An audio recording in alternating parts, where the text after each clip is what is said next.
What's up guys, my name is Marc Steiner, and today we are going to be talking about frame rates. Now a lot of photographers are starting to get into video and they don't necessarily know the rules and the differences between photo and video, and there are major differences to the rules. So the biggest thing that you need to know when it comes to video frame rates is the 180-degree shutter rule. What this means is that your shutter is always double your frame rate. For example, if we're shooting at 30 frames per second, your shutter should be at 1/60. So now that we've got that covered, let's talk about the different frame rates. Right now we're shooting at 24 frames per second. This is the most cinematic frame rate, and this is what you see in all the Hollywood movies. This is the cinematic standard. This is also going to give you that cinematic motion blur, and you can see that by the waving of my hand.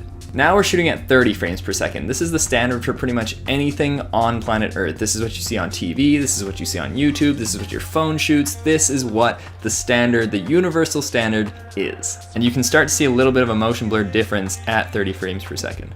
So now we're shooting at 60 frames per second. You might see this in sports when you want a smooth flowing experience to keep up with the action and there's less motion blur. 60 frames per second is also where you're going to start to be able to do a little bit of slow motion, and we'll get to that in a second. As you can see here, my hand has significantly less motion blur than it did at 30 and 24 frames per second. Now we're shooting at 120 frames per second, and this is only used for slow motion. I would not recommend using this for normal speed motion. There's way too much information and everything is going to look super choppy. There's going to be no motion blur, and it's not meant for that kind of thing. It's meant to be slowed down. As you can see, at 120 frames per second, my hand looks super choppy. There's very little motion blur and it does not look very natural or cinematic.